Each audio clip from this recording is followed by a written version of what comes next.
درود شریف کی فضیلت کے حوالے سے صحابہ کرام علیہ رضوان کے 5 ارشادات۔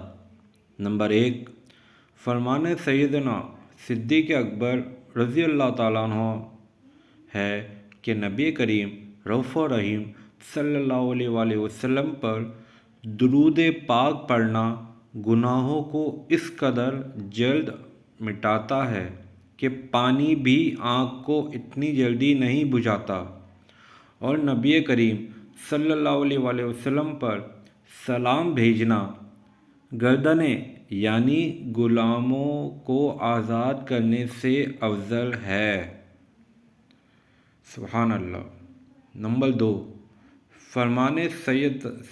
فرمان سیدتنا عائشہ صدیقہ رضی اللہ تعالیٰ عنہ ہے کہ تم اپنی مجالس کو نبی کریم صلی اللہ علیہ وآلہ وسلم پر درود پاک پڑھ کر آراستہ کرو۔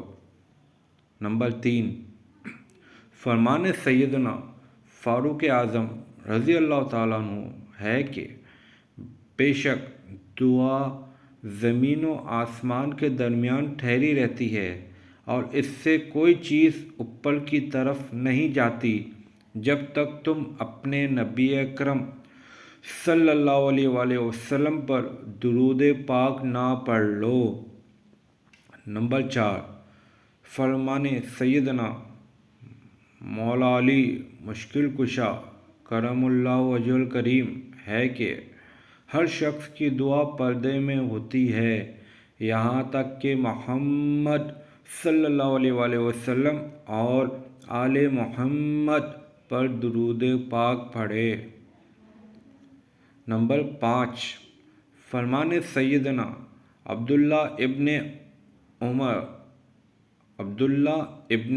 عمرو بن عاص رضی اللہ تعالیٰ عنہما ہے کہ جو نبی کریم رؤوف رحیم صلی اللہ علیہ وآلہ وسلم پر ایک بار درود پاک پڑھے گا اس پر اللہ کریم اور اس کے فرشتے 70 مرتبہ رحمت بھیجیں گے۔